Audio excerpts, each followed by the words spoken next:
From WHQR Public Media, this is the Newsroom. I'm Ben Schachtman.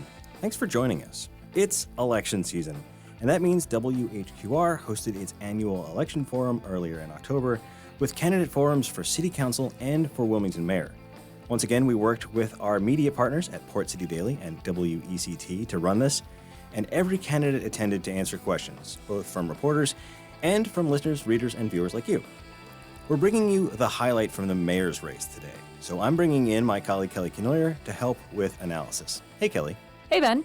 This forum was a lot of fun, and this election is going to be a really interesting one. I often feel like I have a sense of who might win an election, and in this case, I genuinely don't know.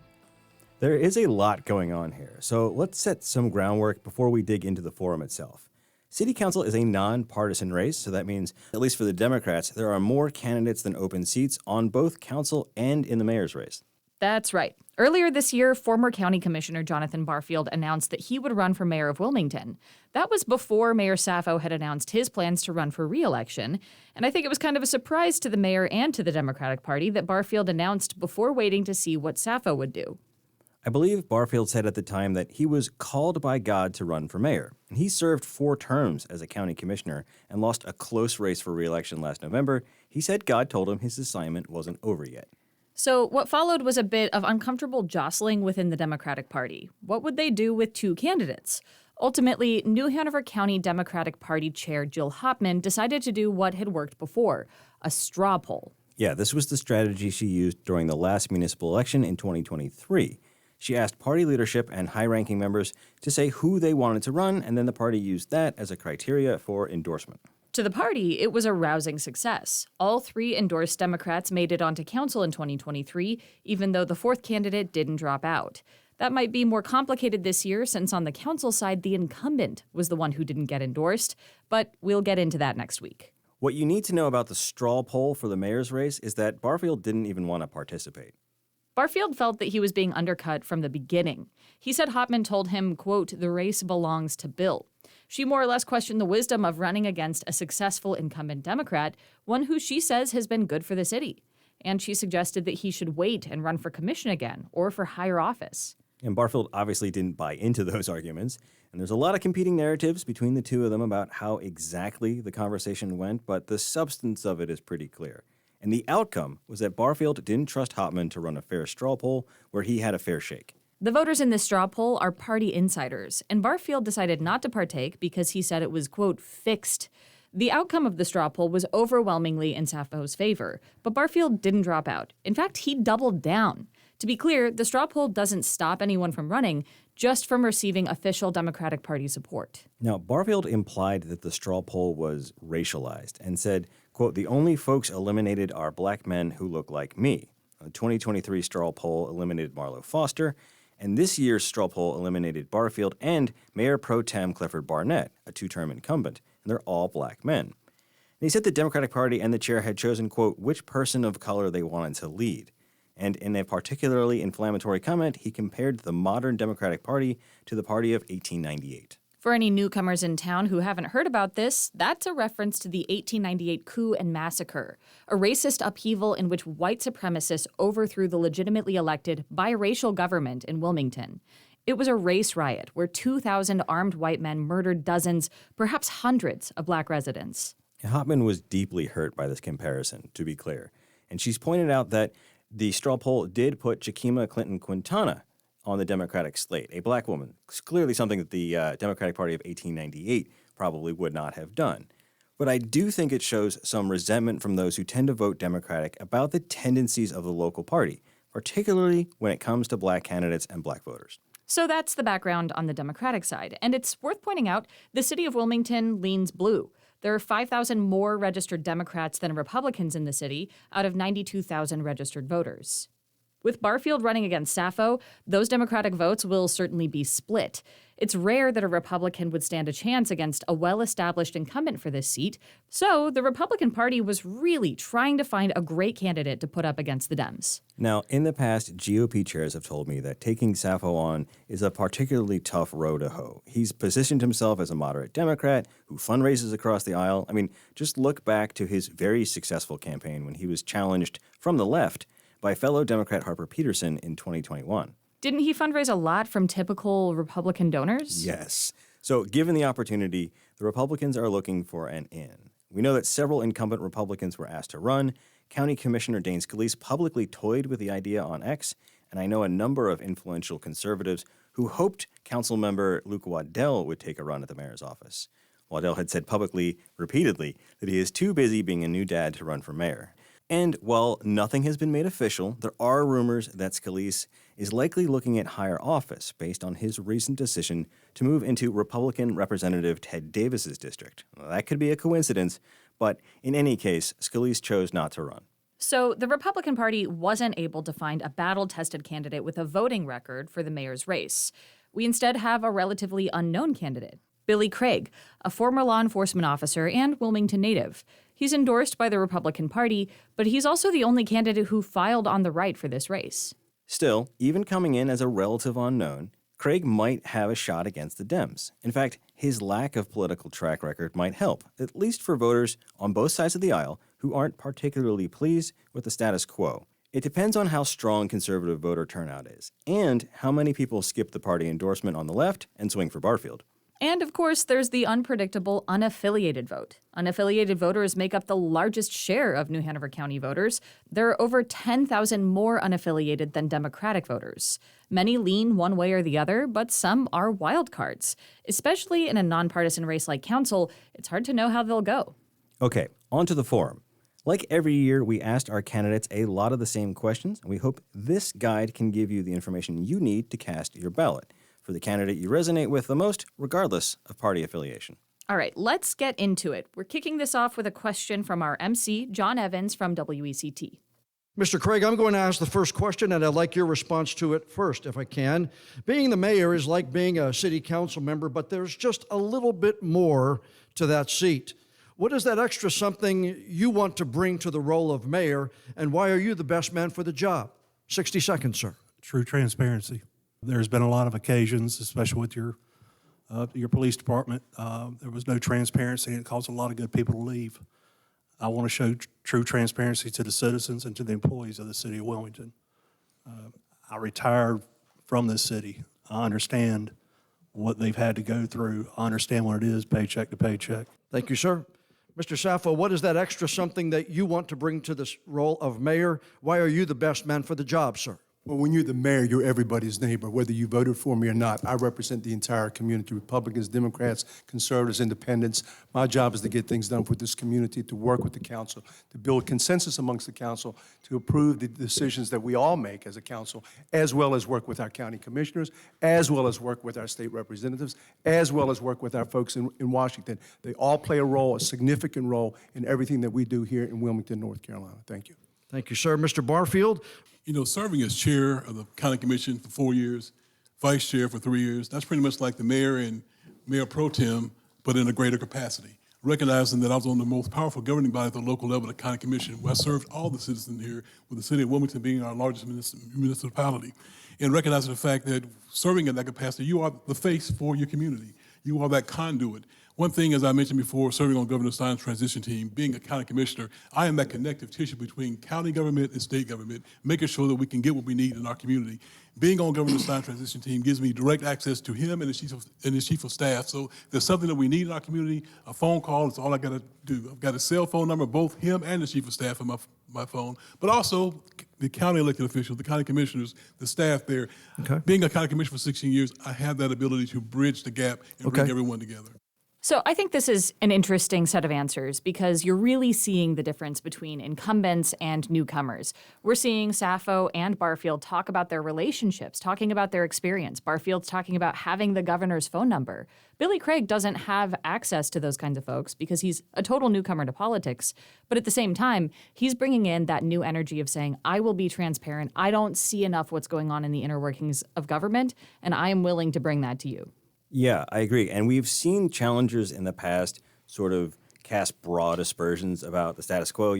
But in this case, Craig is much more specific, and he speaks from experience. He was talking about a lack of transparency, in particular in the police department. He's referencing some really well-known situations that went on that we've reported on about the police department. And it has more of a whistleblower quality to it than just someone who's saying, I will drain the swamp. Saffo appeared to have thread kind of a moderating line during all of that debate behind closed doors. He was endorsed by the Fraternal Order of Police, and I think that came after conversations he had with officers who were concerned about what was going on. So I don't know how well that complaint will stick on him. This next question is from me, Kelly Kenoyer. We have asked this question in every forum for the past 5 years, and we'll continue needing to ask it in some formulation for the foreseeable future. Wilmington has become unaffordable for many of its residents to the point that some who were born and raised here are leaving the community to find affordability elsewhere. What will you, as a member of council, do about this? We'll start with you, Mr. Saffo. Well, we have done something about it. We've set aside 1 cent out of the property tax rate for affordable housing. In the last 5 years, we have spent $23 million to create over 1,000 units of affordable housing, 30% AMI, 60 and 80% AMI. It's important that government plays some role in subsidizing it. And although sometimes people have an issue with that, I also want to remind people, especially those that are in the real estate business, if we didn't have FHA, VA funding, we would probably not build 90% of the houses in this country. Government does play a very active role, and this city has been playing an active role since I've been on the city council. And we've been doing it with money. We haven't been just talking about it, we have been funding it. Thank you. The same question to you, Mr. Barfield. What will you do about the affordability crisis in Wilmington? You know, I have one daughter that's still at home that I don't think it will ever leave my house. She won't leave. She can't afford to leave. You know, as a county commissioner, I was really proud that we supported investing $15 million over 5 years in housing affordability, $3 million a year. The first product that was delivered was Estrella Landing Apartments off of Gordon Road in College, I-40. This builder got low-income tax credits. There's one senior citizen that's living there with a one-bedroom, brand-new apartment, brand-new appliances, paying $335 a month. That's a real dividend, something you don't see in our community. Then we partnered with New Beginning Christian Church in Castle Hayne, where they built a senior housing community. It's going to take real dollars being invested, not just loans, but real dollars invested with developers that are getting these low-income tax credits to build these affordable units. But I really want people to own homes, because when you own a house, that's where you build generational wealth. When you're paying rent, you're paying someone else's mortgage. I want you to have your own home so you can pass that down to your children, your grandchildren, and have that generational wealth for years to come. Mr. Craig, what will you do about affordability in this city? I think a point of that question was missed. We're talking about residents who already live here. They're trying to stay here. They're trying to afford the houses that they're living in. Some people are getting taxed out. Some people are on extremely, budgeted incomes, and keeping some money aside is great. But and building all this, affordable housing is great too. But what happens to the citizens who actually live here that have houses or have homes and are still trying to afford to stay here? That's the real question, I believe. So, maybe some type of tax credit for individuals who are elderly. Maybe using some of the money from the city to try and keep them in their homes. An idea I have is folks who, again, have been living here a long time and their houses are dilapidated. What can the city do to help them get that house back up? So what we're seeing here again is the incumbents really focusing on their own records. So Barfield talks about the affordable housing money. It was supposed to be $3 million a year for 5 years. I think it was cut a little bit early after he lost his reelection. Saffo also advocated for a lot of the spending that the city has put into affordable housing, which is a substantial amount of money over the past several years. I think it's tens of millions of dollars over the past 20 years. And there have been some significant gains in actually affordable apartments. A lot of what Craig talked about is covered by a lot of nonprofits in the area, although, of course, they always need more funding. Yeah, there is a county program. It's a state program, but it's administered by counties that does provide tax breaks for elderly folks, especially those low incomes. I mean, as far as I can tell, there's nothing that would prevent the city from stepping in and doing more. Again, we are talking about the city here, not the county or the state. I also want to note that, we've heard consistently criticism from some on the right about what incumbents have been doing in terms of affordable housing, basically putting taxpayer money and subsidizing units for people. And if you're new to Wilmington, it feels like the problem is as bad as it's ever been. And like you said, we've seen real progress. You can look at the numbers and see how many units have been created. But because of market forces and the rent cartels that we've reported on, affordable housing is still a huge issue. And I think one sort of reaction for that is to say, well, this is not working. We need to stop subsidizing housing and find a different way to do it, whether that's, the abundance gospel or whatever other approach. But we do hear that. And I think, on the other hand, people are saying, like, well, it's just that we haven't committed nearly enough. Well, I do think that Saffo is kind of defending against that point that you're bringing up from conservative critics of this kind of spending, because he's right. A lot of federal programs do incentivize home ownership. They incentivize the construction of homes that people can buy using federal tax dollars. That's been part of the American economy for such a long time that I think we forget about it. And now we're seeing a lot more movement towards local government supporting rental housing. And since it's a little bit newer or a little bit less familiar, this gap financing stuff, there's a little bit of itchiness about it, I think. There's certainly something to the conservative argument about directly subsidizing units, in that that is not the only way that you could facilitate more units. And the more units, because of supply and demand, means lower prices. So in addition to putting government money directly in, you could also make it easier for builders to, build out developments, reducing the bureaucratic hurdles that people have to go through. That is certainly something the city could look at. Yeah, and I definitely know that there are a lot of housing advocates who would say zoning is a big problem. Rezonings are expensive. It's a huge trial to get these rezonings through. And I also know that a lot of constituents are sick of seeing new developments going up, especially from for-profit developers. That's right. And we're going to touch on that a bit more later in the show. But right now, we need to take a quick break. I'm Ben Schachtman. You're listening to The Newsroom. Stay with us.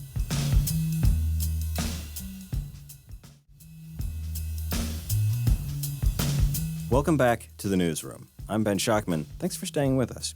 I'm here with my colleague Kelly Kenoyer as we unpack our recent forum for candidates for mayor of Wilmington with our friends at WECT and Port City Daily. And now we're on to a question about homelessness. Here's Port City Daily's Brenna Flanagan teeing up the question.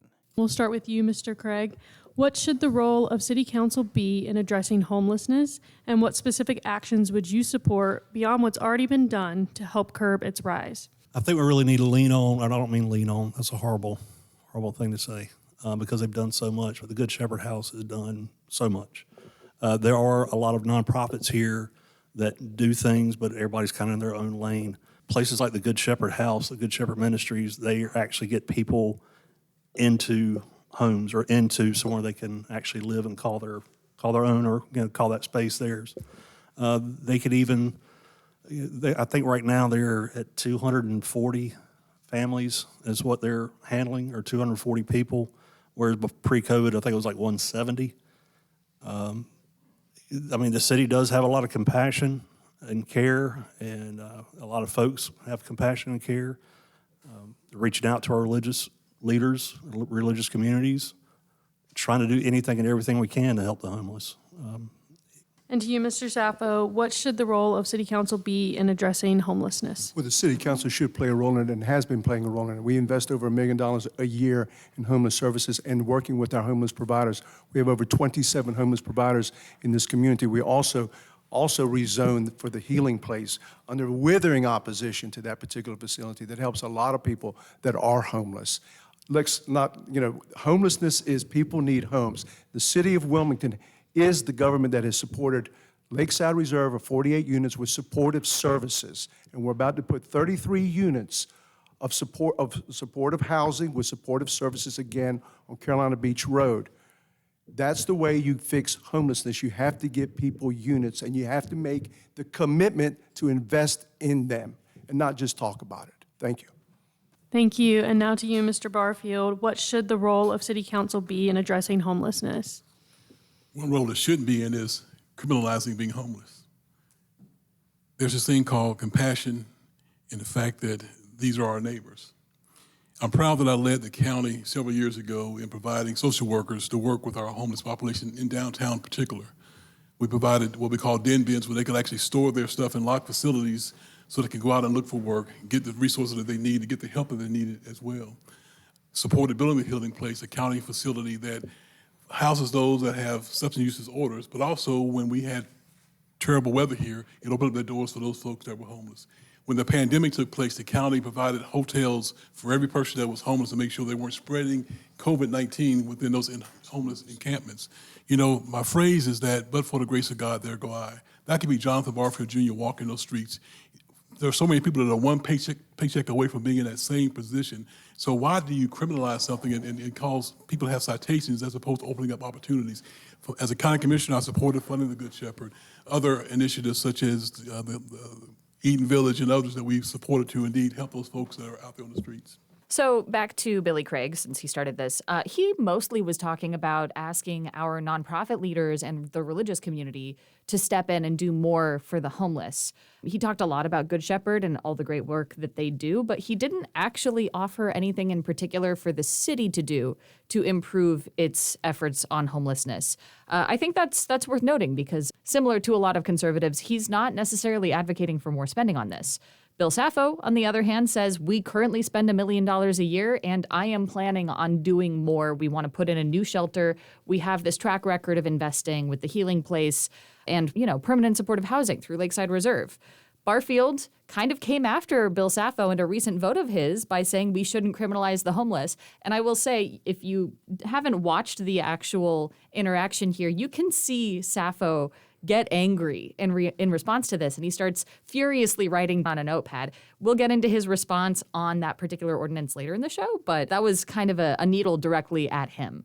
Yeah, and I will note that, this question was about what else would you do? What additional measures would you take? And sometimes incumbents fall back on what's already been done. I think Barfield did fall back a little bit on what the county has done in the past, not to besmirch that track record, but Saffo was the one who basically said, we need to take where we're at and go further, and particularly with permanent supportive housing that is sometimes contentious because it is the most expensive wraparound service type of housing for people. It's also, by the accounting of many studies, the most effective way to get someone out of homelessness, to keep that cycle of ending up back on the streets from happening.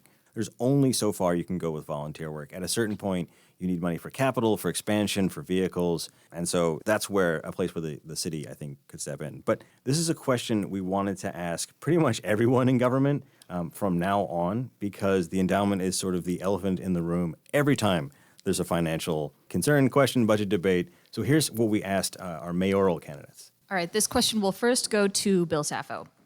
The endowment controls more than $1 billion of public money from the sale of NHRMC to Novant Health. How would you describe the job that the board is doing, and how would you go about building a better relationship with that group? Well, first of all, it's been rocky, to say the least. Obviously, that's a significant gift and asset for our community. And they're going to play a very important role in helping a lot of nonprofits, helping people in public health, helping this community as a whole. And they have to spend that money into New Hanover County. You have to build relationships with people. You have to build relationships with the people on the endowment, and also understand how that endowment is going to work. What's the rules of engagement? How do we operate together? I believe personally that the endowment will look to partner with the city as well as the county. If we jointly do it together, they would be the third wheel of this particular stool, or the third leg of that stool. And I think they play a very important role, but it's going to have to be city and county initiatives working together. That's why park space, open space is critically important to how we work together and work with the endowment to make it happen. And building that relationship with the endowment is extremely important. Same question to Jonathan Barfield. How would you describe the job the board of the endowment is doing, and how would you go about building a better relationship with that group? I think I already have a relationship with folks that are there, being that I was one of those that helped establish the endowment. The endowment for me is a game changer, and it can be a game changer if they play their cards right. I was thankful to see this last round of investment in our community, investing in our public schools, investing in nonprofits that are serving our youth. Those are things that are near and dear to my heart. I don't know that they can think big enough. When you think you're going to have $60 to $70, $80 million a year coming in that you can invest in your community, many people have not seen that kind of money. I thought about Michael Jordan when he came and donated $10 million to build those 2 Michael Jordan clinics. What would it be like to be able to give $10 million away and not even think about it? I don't know what that's like, but we have an endowment that has the ability to have that type of an effect on our community where we can change the outcomes of people's lives forever, ever, and ever, if they work together and partner with these nonprofits. And I'm thankful to see that they're now investing more in the local nonprofits that are the engines of our community here. Mr. Craig, how would you describe the job the board of the endowment is doing, and how would you go about building a better relationship with that group? Well, I believe the job that they were doing was extremely stressful, and I don't think it was very productive for the first part. I believe that they're supposed to spend 4% a year under their 501c or their their umbrella. So was it 1.5 million? Is that about right? So was that $60 million? And yeah, I don't think they've spent $60 million this year. If they don't spend the money next year, it bumps up to 5%. So that means you got to spend more. And if they don't spend then what happens to that money? Are they going to lose their their designation? Building relationships. I built relationships with anybody and everybody. I think we need to lean on them a little bit harder as the city. Really sit down with them and say, well, what are you going to do for us? Because the city lies inside the county. And I mean, we're here just like everybody else, and we need their help. So I think a lot of people would agree with Craig on that very last point, that they'd like the city to get more aggressive with the endowment in terms of applying for grants, building relationships, and maybe swinging some political weight to get the endowment to help the city with a few things. He did definitely stumble over his explanation of the endowment financials. I don't want to retread that whole thing, but basically what he's alluding to is that, yeah, at some point in the future, in 2028, the IRS is going to require the endowment to put more money into the community, and if it falls short of certain goals, it'll be taxed on the amount it doesn't put into the community, which will be very frustrating. And it's it's kind of a sort of Damocles hanging over the endowment's head. So that's what he was trying to get at there. In terms of how the city builds a better relationship with the endowment, I didn't hear any specifics, but I think people do want the city to go after that. He said he wanted to sit down with them, and I think I've heard that about a lot of folks who want to meet with the endowment. Hopefully, the mayor would have a little bit more pull with that. Let's talk a little bit about Barfield, because I think that he is obviously a little bit defensive about the endowment's existence, since he is one of the commissioners who voted to sell the hospital, which created the endowment. And I know that Barfield likely lost his reelection campaign because of that vote. I know that that was a big issue we heard from a lot of voters, especially because the quality of the hospital has declined under Novant's leadership. In a race that was that close, it doesn't take that many people who remember the sale and are frustrated about it on the Democratic side to hurt his chances. I think you might be right about that. Yeah, and he was replaced by a different Democrat who didn't have that record. I think, to be fair to Barfield, yeah, he has to live with the legacy of voting to sell the hospital, but then he owns the good side of it. And you take the bad, you take the good. And so the endowment is going to put hundreds of millions of dollars into this community over the next 5 to 10 years. We will see a lot of good. I honestly think that there was some degree of local governments saying, I'm not going to apply for endowment grants. They were choosing not to. For a while, they were saying this should go to nonprofits, but it's starting to become clear that spending that amount of money every year might require some of it going into local government. Yeah, and the endowment has said, look, we will be last dollars on big projects, but they want partners. I think to Saffo's point, the city and the county working together makes a really strong case, but city-county relationships have been rocky at best over the last 5 years. Okay, so let's get on to our last umbrella question. This was about public safety. We heard a lot about this from the public, and so we wanted to ask each of the candidates about it.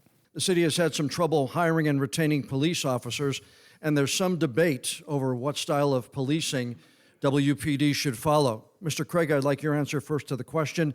Now that there's a new police chief in place, what role do you think the mayor and city council should take to help improve the police department? I don't think I have enough time for a minute. You can try. Yeah, I'm a retired cop. I'm retired from the city of Wilmington. I worked there for a long time. Most of my work was violent crimes from 2000 until I retired. I've already met the chief.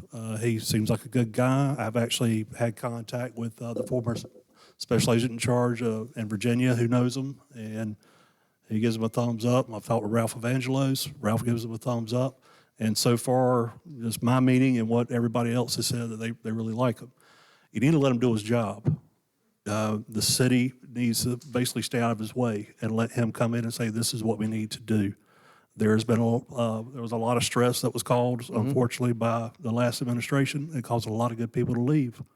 And we're talking 10, 15-year veterans, homicide detectives, that left to go work in Leland, let's say. Okay, thank you, sir. Mr. Saffo, there's a new police chief in place. What role do you think the mayor and city council should take to help improve the police department? Well, first and foremost, I think Chief Zudem exudes leadership, and I believe that department is going to have a good leader in charge. The other part of it is salaries.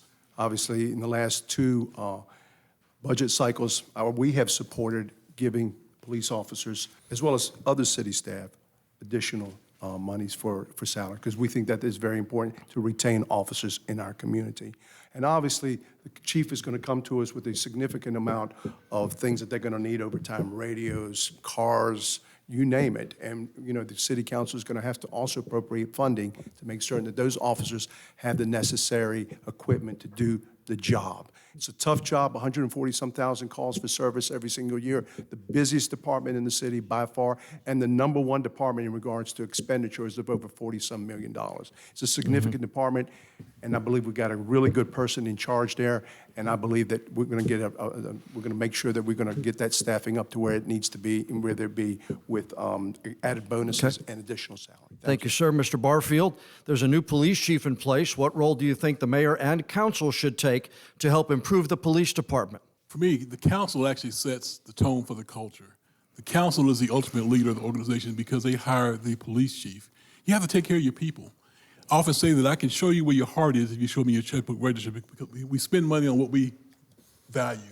And what we don't value right now is our police department, because we're not paying them enough. When you see a department that is 80 billets low, that means you're not investing in what you should be investing in. As a county commissioner, we increase the pay for our first responders, our sheriff's department, time and time and time again to make sure that they felt the love from the county, number one, felt appreciated, number two, and felt valued by the citizens in our community. You have to take care of your people. The people are the engine behind law enforcement, behind the whole perception of public safety. And if you don't feel the love, you're not going to do your job well. You look at what's happening right now with TSA, folks that are calling out. You're seeing some of the same phenomena right now with our police department as folks are not feeling the love from the city. We need to pay those folks, do a pay study, and then not just go at the average, but go above that to make sure that they are having jobs where they can live in this community. Okay. As a realtor, I see more police cars in Brunswick County because they can't afford to live here because of their pay. So I think we're seeing here that Bill Saffo is defending his record and talking about making a really good choice earlier this year for their new police chief. I would say both Democrats are acknowledging a serious pay problem. Saffo has historically not shown a lot of initiative on raising taxes in order to increase pay, but he did say at the end of his comments, bonuses and increased pay in order to incentivize the hiring. Yeah, I mean, Saffo has joined Councilman Luke Waddell to sort of advocate for higher pay for first responders, including the fire department. But it is fair to say that they have not gone as far as I think a lot of officers would like them to go because they're leaving. You know, they're voting with their feet. And at the end of the day, you know, there's only so much money in the city coffers based on the tax rate. And you've got Republicans and Democrats advocating for like significantly higher police pay, like $10,000 per person higher. And that's either going to mean dramatic reductions in spending elsewhere or a higher tax rate. There's just really no other way to math that math. Yeah, and I mean, as you've noted, Barfield has in the past been a lot more willing to explicitly raise taxes to spend on things like this that really mattered to him. And I think that he sold that point here. And I think he has a record of advocating for that and voting that way on the county commission. I do want to talk a little bit about Billy Craig as well. He's the one with law enforcement experience, and he essentially said that he's excited about this new police chief, and he wants to set it and forget it. He trusts this police chief to go and be the leader that this department needs, and he doesn't think that city council should meddle. All right, well, we need to take one more quick break, but when we come back, we will have our individualized questions for the mayoral candidates, including asking Mayor Saffo about that homeless ordinance. I'm Ben Schachtman. You're listening to The Newsroom. Stay with us.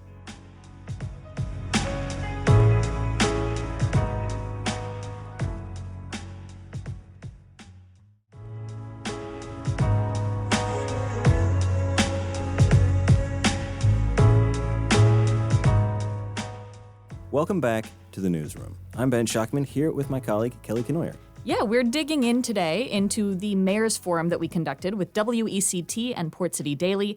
We've just gone over all of the umbrella questions we heard from the candidates on a lot of important issues, and now we're going to get into some of the questions we asked individual people directly. So we'll start with candidate Barfield. The Wilmington area is consistently ranked as one of the most dangerous to bike and walk in. A pedestrian named Mark Emery was just struck and killed this past weekend. Yet infrastructure improvements to protect vulnerable road users aren't a high priority for the city. What do you think city council should do to protect pedestrians and cyclists?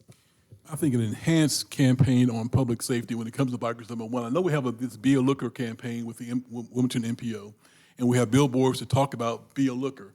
But the citizens here need to wake up and recognize that People are biking every day. I bike often. I live right where the Cross City Trail begins, and I ride my bike on the Cross City Trail quite often. And as I cross College Road, you have folks that aren't paying attention at those crosswalks there. And I saw a gentleman almost get hit the other day. We can have all the bike lanes you want in your community, but if the public is not paying attention, you're going to see people get hit over and over and over again. So we have to educate the public on bicycle safety, number one.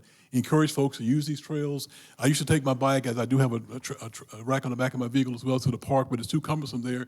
So I ride in my neighborhood. I feel safe in my neighborhood. I ride about 7 miles a day with my grandson on the front of my bike. Me and this guy, we hang out a good bit. So I'm definitely into biking and those kind of things. I got to hand it to him. The anecdote about the grandson on front of the bike is very cute.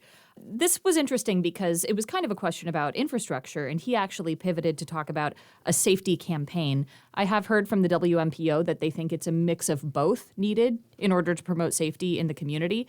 I do think that the less expensive option is convincing people or telling people that they shouldn't run over pedestrians and cyclists. Certainly some education there could be helpful, but as you've reported on repeatedly, there are certain parts of the roadway infrastructure of our city that are just inherently dangerous, and I don't think any amount of public education can change that. And I will note, despite Barfield's 16 years of leadership experience, this is a new issue because counties don't build roads and don't deal with road infrastructure. All right, moving on, here's a question from WECT's Delaney Tarpley for Billy Craig. The city owns a good deal of vacant properties. Why not have a designated campground for unhoused folks to be permitted in if we are making normal public spaces unavailable to them? I don't think a tent city would really be the answer, though. Is it a good temporary thing? Possibly. But you want to help those folks get back to where they feel safe and where they came from. And I'm not meaning like kicking people out of town, but people show up here and they're originally from Arizona.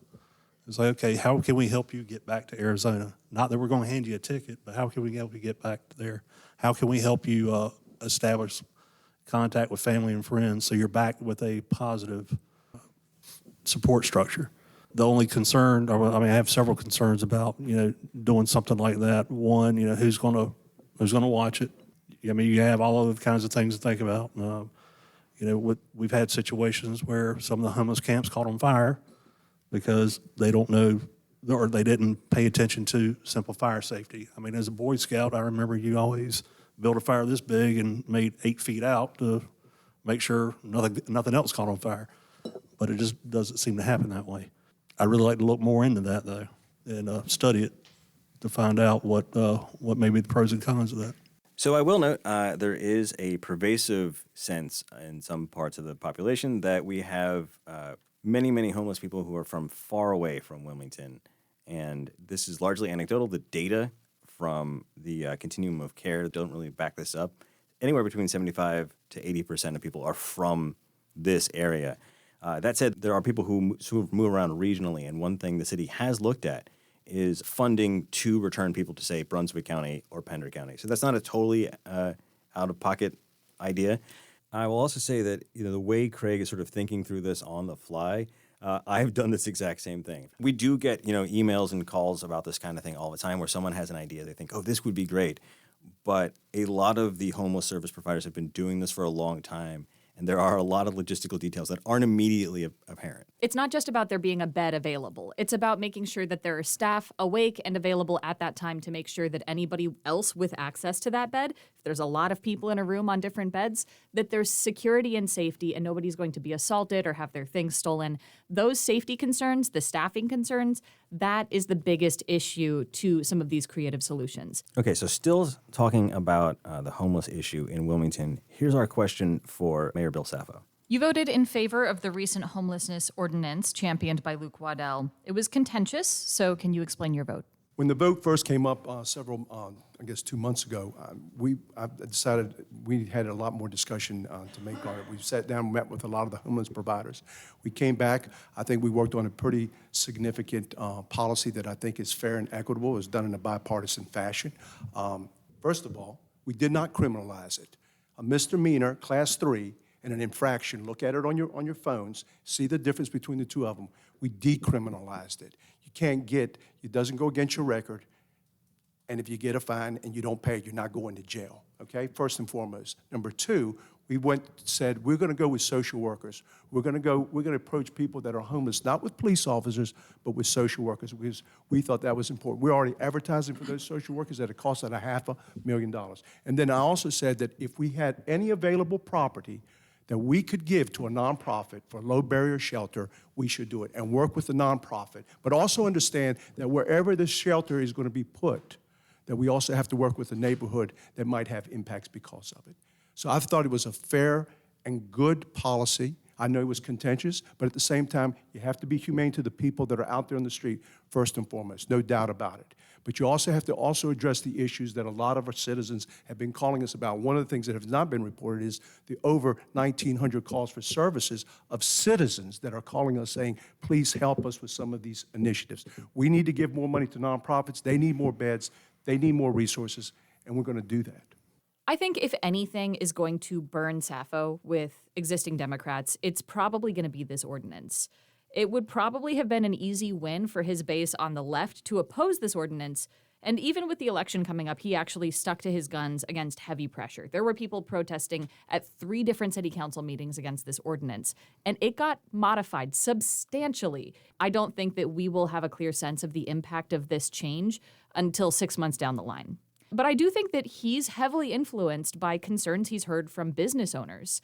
And he said he wants to bring in more resources. But I think we all know there are a lot of challenges with that. There are a ton of challenges with that, and the most concerning interactions between people who are homeless and downtown residents and business owners and customers are with people who are dealing with really intractable mental health and substance abuse issues.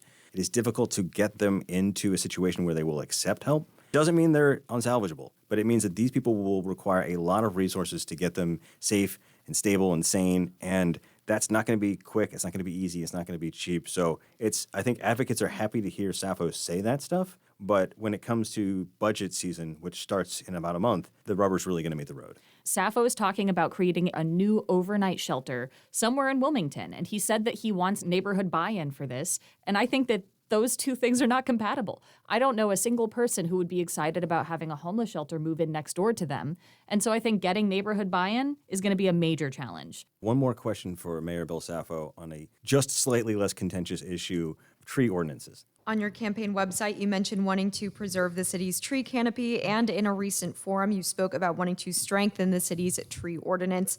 What specifically would you like to implement to achieve these goals? Well, we did strengthen the tree ordinance. We reduced a number of the size of the caliper of the tree that you can cut down.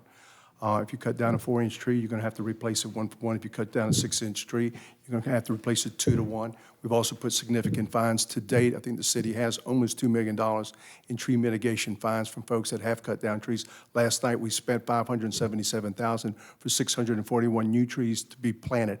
I personally feel that if elected, I would love to revisit the tree ordinance, working with the Alliance for Cape Fear Trees, working with our tree commission, working with citizens, because it seems like nobody likes it. And we've gone through 2 renditions of this particular ordinance, and I think it just needs to be revisited. I believe that we should have some percentage of the lot that is protected no matter what. And I think because the fines are definitely not stopping somebody from cutting down the trees, they would rather pay the fine than save the tree. And of course, there's a lot of issues that go into that in respect to stormwater things, utilities you have to put in. It affects how trees are protected and how development is done, and working with the state legislature, because a lot of people don't realize state legislature plays also a significant role on wherever the significant improvements are going to be made, where the roads are going to be, where the lot's going to be, where the house is going to be built, driveways. Those builders and developers can take down those trees without having to pay a fine. That's a state statute and a state law. But I think we do need to revisit the tree ordinance in this community for certain. I can say the city has improved when it comes to protecting trees. It was the Wild West when I first started reporting here about a decade ago. There was a lack of enforcement. The fines would get waived. There was just clear cutting. You can still see some of those scars on Wilmington's landscape today. The city has tightened up, but there's less and less green space. And I feel like that means every time a tree gets cut down, people are more and more upset, and that lands squarely on incumbents. The Alliance for Cape Fear Trees recently came out with a policy guide where they're pulling in some of the best practices from major cities around North Carolina. So they're actually trying to integrate some of those ideas. All right, a question for Jonathan Barfield. This is from a constituent downtown. They say, one of the problems I face is a lack of mixed use spread throughout neighborhoods. Most commercial is focused on UMX collector corridors or in the CBD. Would you support a reworking of the comprehensive plans to allow more neighborhood commercial closer to residential areas to promote walkability and neighborhood cohesion? That's something that has to happen. When you go to your Charlottes and your Raleighs, you see your grocery stores intermixed with your regular homes downtown, whether it be in an apartment complex with a Harris Teeter right there on the bottom floor and apartments above. Finding ways to intertwine those things to bring services closer to people is something that's very important. Having a downtown pharmacy is definitely important. Having closer access to health care is definitely important downtown. All those things I think are important. Just having a Dollar General on Water Street, to me, is not enough. And looking at the number of rooftops that have taken place downtown over the last several years, I'm happy to see them. And I know folks are desperately wanting to have a grocery store downtown. Where I live, I can walk less than half a mile to an Aldi, right across the street to a Food Line, a little further down, less than a mile to a Publix. Those same facilities, as well as fast food restaurants, those same things should be in close proximity to every neighborhood so that folks are not getting in their cars so much, but have access to those things and those amenities to make their community better for them. I think it's interesting that Barfield starts by talking about just downtown, because I think that downtown already has a lot of these amenities. There's specific things missing on the north side that people have wanted for a long time. There's economic reasons why that hasn't happened so far. But I think that he's also saying he'd like to see some of this mixed-use development coming into the rest of the city. And it's only really possible with slightly more dense development for economic reasons. If you're only servicing a few neighborhoods of single-family homes as a corner store, you're not going to make enough money to stay afloat. But if you're servicing some apartments in addition to those neighborhoods, you potentially can. Barfield has kind of changed his description of things from when he was on commission. I remember when he was running last year, he talked about not wanting to smell the barbecue from his neighbor's yard. He wanted to have less dense development. This seems like a switch, and it's a rational one when you move from being in a county to a city. Cities are supposed to be more dense, and cities should have more amenities than rural areas. Let's continue talking about housing for this last question for Billy Craig. You told Port City Daily you believe in a win-win situation when it comes to balancing housing supply, affordability, and residents' desire to often keep density low. What does that look like to you? It falls back to partnerships, especially with builders. Whatever we can get the percentage-wise and like bumping the percentage up to help house individuals would be great. Everything you do, everything's a compromise, and that's what we really have to work on is compromise. We have to sit down, look across the table from each other without egos, without our own idea of how things are done, pay attention to what the other person's saying, and work out a plan and stick to that plan. Because every now and then, I don't know, it seems like plans get made and they just get changed so much, which causes other issues. So just a quick note, when Billy Craig is talking about percentages there, he's talking about when there's a rezoning or a special use permit and a developer wants to have more density and the city says, okay, but in exchange you have to include a certain number of affordable units. That's been somewhat effective in the past, but we are running out of large rezonings in the city. In general, this is more about something he said in his Port City Daily questionnaire where they asked him about a win-win between housing affordability and people's concerns about overdevelopment. And I don't know that he really got into that in this answer, to be honest. And to be fair, I think that this is a very, very challenging question to answer. I don't know a lot of candidates who've been willing to take an aggressive stand on this, but I don't think that he really said much of substance here. Yeah, I think it's fair to say that this was a little bit of a whiff, but it's a whiff that many other candidates, incumbents and challengers alike, have also had. We have been asking this question for years, and it comes down to, in order to drive down the cost of housing, we have to put more housing somewhere else. Many people agree with that. Few people agree that it should be in their backyard. I can say it's definitely a question we'll be asking next year. That is definitely true. All right, well, that's just about all the time we have for this edition of the Newsroom. Thank you to my colleague, Kelly Kenoyer. No problem. And just a note here, early voting runs until November 1st, and you can find details on early voting locations on our show page. You can also find more elections coverage, including all of our candidate interviews at WHQR.org. Thanks to all the folks at WECT, Port City Daily, and here at WHQR who helped put on our candidates forum. And thanks to WHQR Program Director Ken Campbell. If you have questions about today's program or ideas for a future show, you can email us at newsroom@whqr.org. If you missed any part of this show, you can find it at WHQR.org or get the show as a podcast pretty much everywhere you can get podcasts. I'm Ben Schachtman. Thanks for listening, and I hope you'll join us for the next edition of The Newsroom.